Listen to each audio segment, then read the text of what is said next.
The Ideal of Human Unity. Chapter 4. The Inadequacy of the State Idea. What, after all, is this state idea? This idea of the organized community to which the individual has to be immolated? Theoretically, it is the subordination of the individual to the good of all that is demanded. Practically, it is his subordination to a collective egoism, political, military, economic, which seeks to satisfy certain collective aims and ambitions, shaped and imposed on the great mass of the individuals by a smaller or larger number of ruling persons, who are supposed in some way to represent the community. It is immaterial whether these belong to a governing class or emerge, as in modern states, from the mass partly by force of character, but much more by force of circumstances. Nor does it make any essential difference that their aims and ideals are imposed nowadays more by the hypnotism of verbal persuasion than by overt and actual force. In either case, there is no guarantee that this ruling class or ruling body represents the best mind of the nation, or its noblest aims, or its highest instincts. Nothing of the kind can be asserted of the modern politician in any part of the world. He does not represent the soul of a people or its aspirations. What he does usually represent is all the average pettiness, selfishness, egoism, self-deception that is about him, and these he represents well enough, as well as a great deal of mental incompetence and moral conventionality, timidity, and pretense. Great issues often come to him for decision, but he does not deal with them greatly. High words and noble ideas are on his lips, but they become rapidly the claptrap of a party. The disease and falsehood of modern political life is patent in every country of the world, and only the hypnotized acquiescence of all, even of the intellectual classes, in the great organized sham, cloaks and prolongs the malady. The acquiescence that men yield to everything that is habitual, and makes the present atmosphere of their lives. Yet it is by such minds that the good of all has to be decided, to such hands that it has to be entrusted, to such an agency calling itself the state, that the individual is being more and more called upon to give up the government of his activities. As a matter of fact, it is in no way the largest good of all that is thus secured, but a great deal of organized blundering and evil, with a certain amount of good, which makes for real progress, because nature moves forward always in the midst of all stumblings, and secures her aims in the end, more often in spite of man's imperfect mentality than by its means. But even if the governing instrument were better constituted, and of a higher mental and moral character, even if some way could be found to do what ancient civilizations, by their enforcement of certain high ideals and disciplines, tried to do with their ruling classes, still the state would not be what the state idea pretends that it is. Theoretically, it is the collective wisdom and force of the community, made available and organized for the general good. Practically, what controls the engine and drives the train is so much of the intellect and power available in the community as the particular machinery of state organization will allow to come to the surface. But it is also caught in the machinery and hampered by it, and hampered as well by the large amount of folly and selfish weakness that comes up in the emergence. Doubtless, this is the best that can be done under the circumstances, and nature, as always, utilizes it for the best. But things would be much worse if there were not a field left for a less trammeled individual effort, doing what the state cannot do, deploying and using the sincerity, energy, idealism of the best individuals to attempt that which the state has not the wisdom or courage to attempt, getting that done which a collective conservatism and imbecility would either leave undone or actively suppress and oppose. It is this energy of the individual which is the really effective agent of collective progress. The state sometimes comes in to aid it, and then, if its aid does not mean undue control, it serves a positively useful end.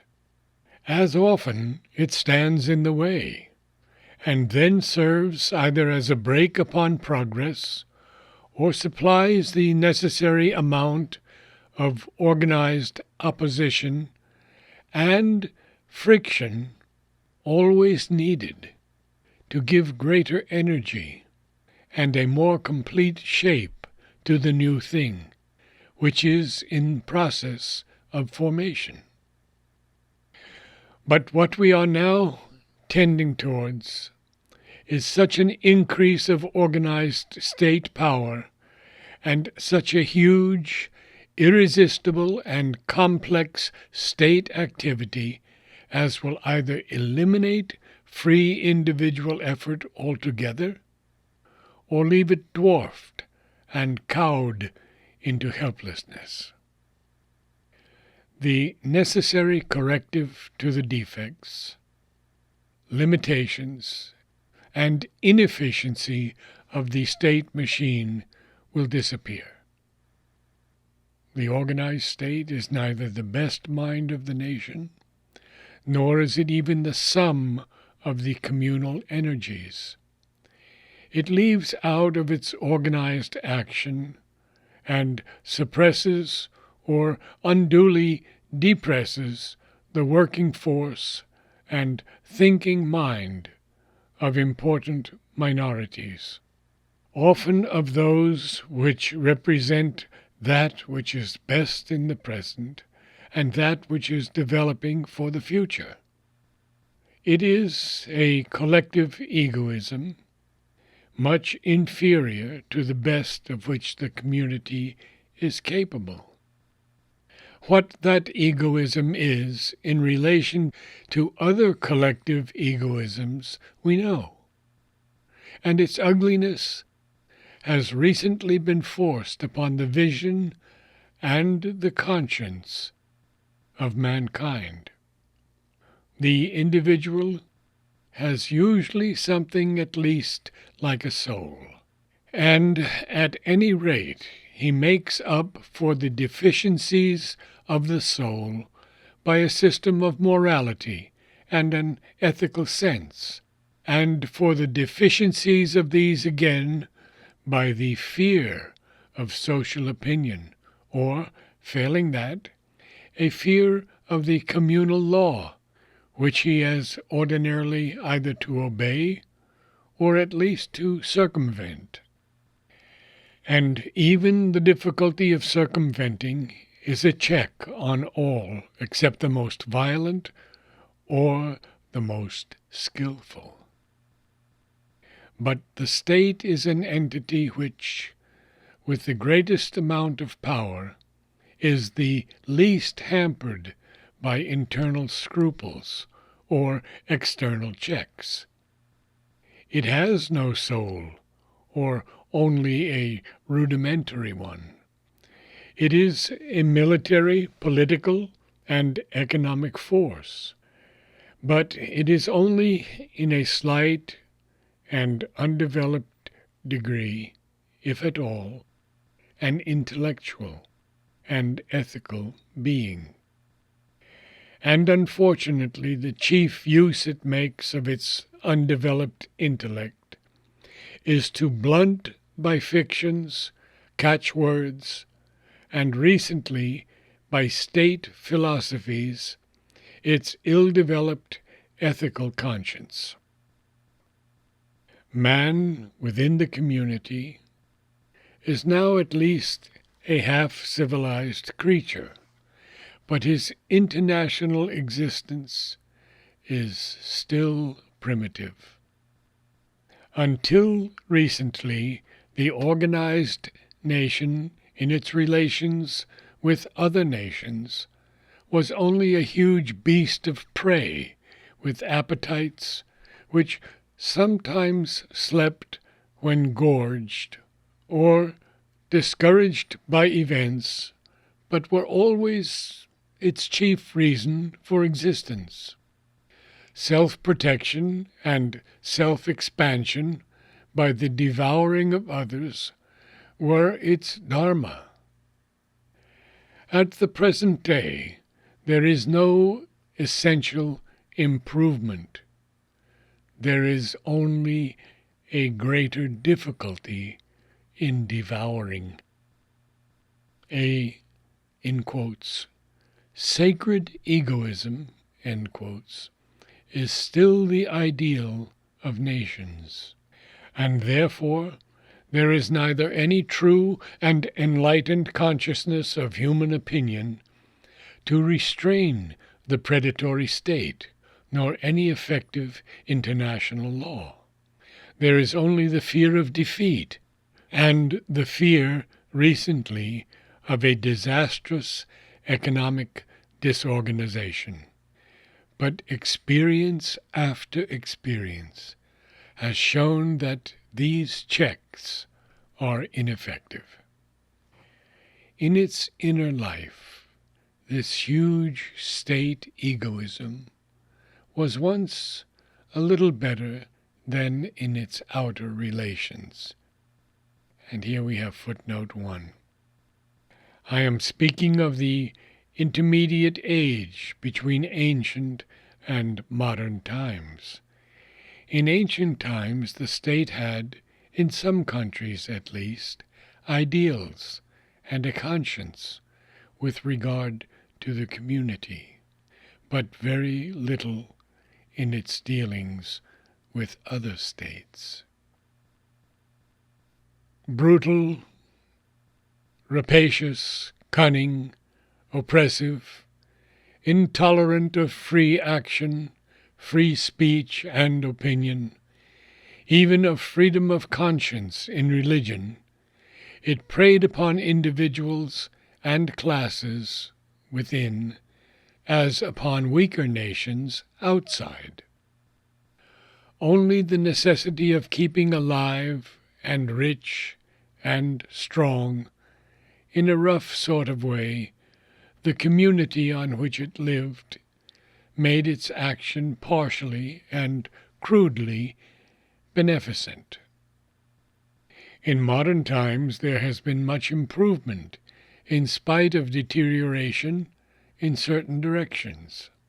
The state now feels the necessity of justifying its existence by organizing the general economic and animal well-being of the community and even of all individuals. It is beginning to see the necessity of assuring the intellectual and, indirectly, the moral development of the whole community. This attempt of the state to grow into an intellectual and moral being is one of the most interesting phenomena of modern civilization. Even the necessity of intellectualizing and moralizing it in its external relations has been enforced upon the conscience of mankind by the European catastrophe.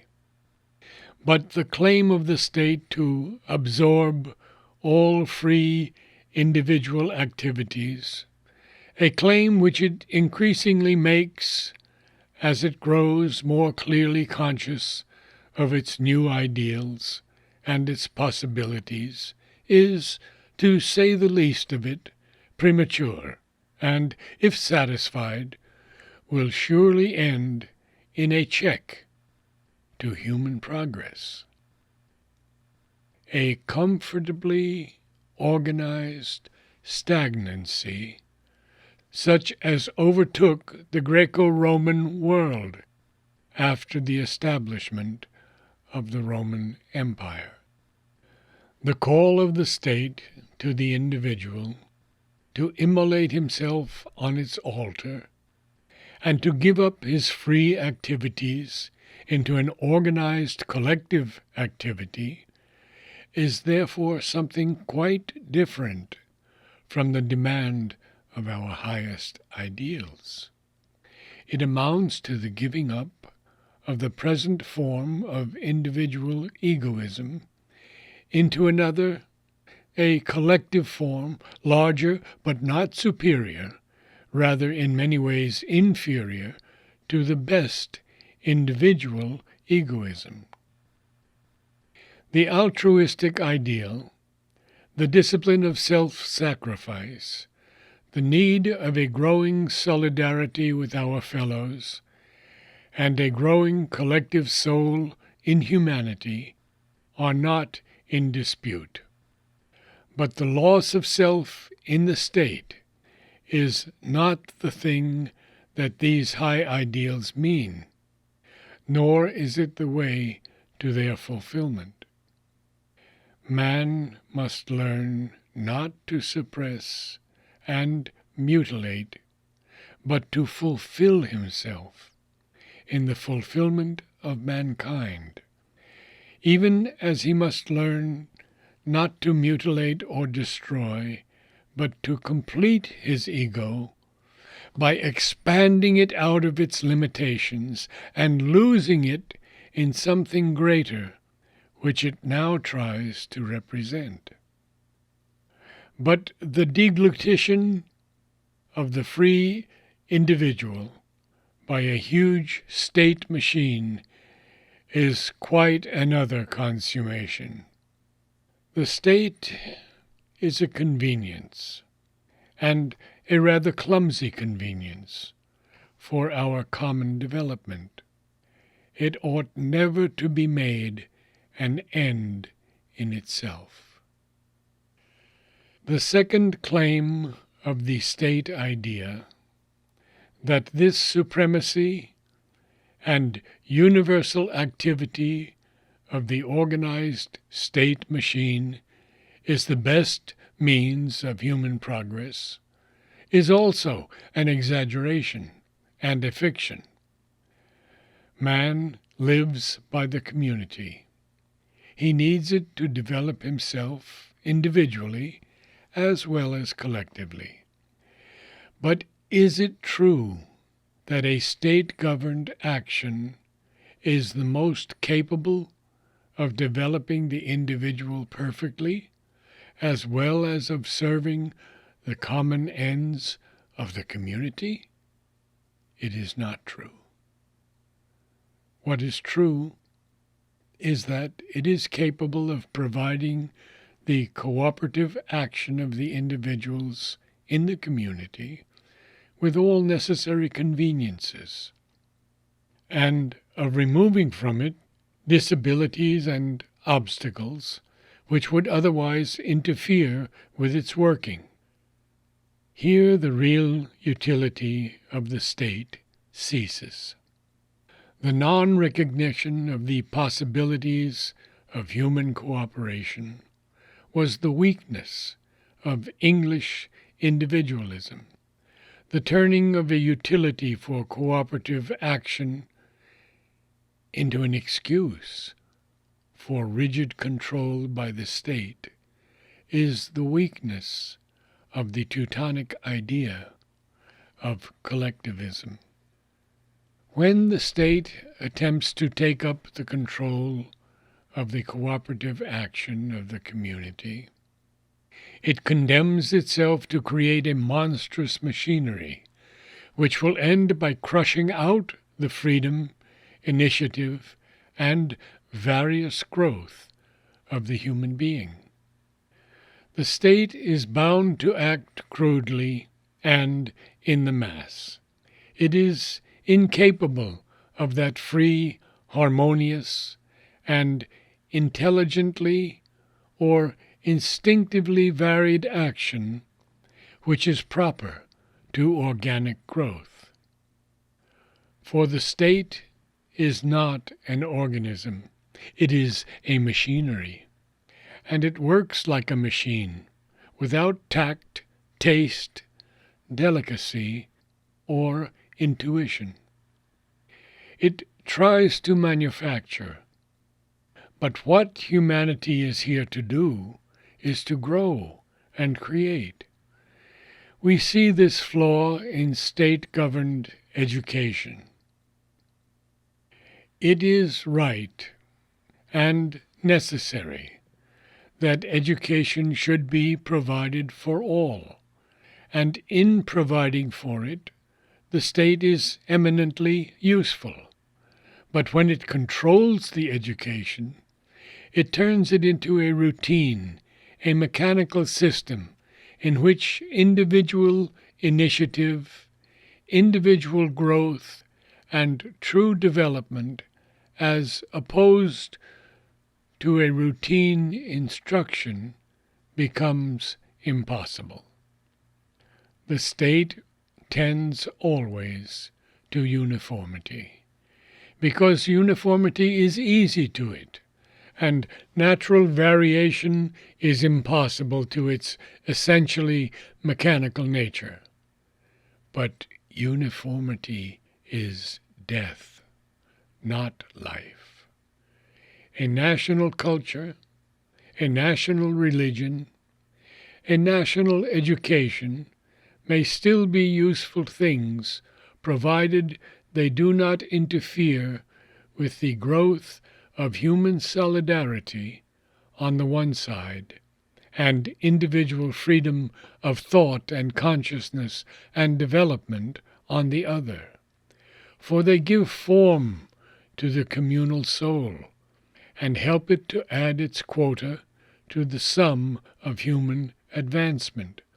But a state education, a state religion, a state culture are unnatural violences, and the same rule holds good in different ways and to a different extent in other directions of our communal life and its activities. The business of the state, so long as it continues to be a necessary element in human life and growth, is to provide all possible facilities for cooperative action, to remove obstacles, to prevent all really harmful waste and friction. A certain amount of waste and friction is necessary and useful to all natural action, and removing avoidable injustice to secure for every individual a just and equal chance of self-development and satisfaction to the extent of his powers and in the line of his nature. So far, the aim in modern socialism is right and good. But all unnecessary interference with the freedom of man's growth is or can be harmful. Even cooperative action is injurious if, instead of seeking the good of all compatibly with the necessities of individual growth, and without individual growth there can be no real and permanent good of all, it immolates the individual to a communal egoism and prevents so much free room and initiative as is necessary for the flowering of a more perfectly developed humanity. So long as humanity is not full grown, so long as it needs to grow and is capable of a greater perfectibility, there can be no static good of all, nor can there be any progressive good of all, independent of the growth of the individuals composing the all. All collectivist ideals which seek unduly to subordinate the individual really envisage a static condition, whether it be a present status or one it soon hopes to establish, after which all attempt at serious change would be regarded as an offense of impatient individualism against the peace, just routine, and security of the happily established communal order. Always it is the individual who progresses, and compels the rest to progress. The instinct of the collectivity is to stand still in its established order. Progress, growth, realization of wider being give his greatest sense of happiness to the individual. Status, secure ease to the collectivity. And so it must be, as long as the latter is a more physical and economic entity than a self-conscious collective soul. It is therefore quite improbable that in the present conditions of the race, a healthy unity of mankind can be brought about by state machinery, whether it be by a grouping of powerful and organized states enjoying carefully regulated and legalized relations with each other, or by the substitution of a single world state for the present half-chaotic, half-ordered comity of nations, be the form of that world state a single empire like the Roman, or a federated unity. Such an external or administrative unity may be intended in the near future of mankind in order to accustom the race to the idea of a common life, to its habit, to its possibility, but it cannot be really healthy, durable, or beneficial over all the true line of human destiny unless something be developed more profound, internal, and real.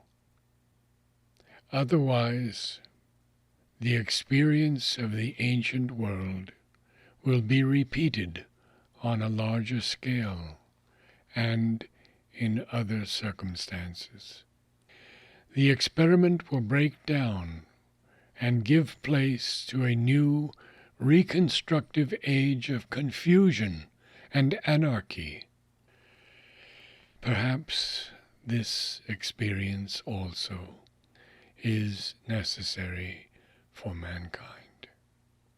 Yet it ought to be possible for us now to avoid it by subordinating mechanical means to our true development through a moralized and even a spiritualized humanity united in its inner soul and not only in its outward life and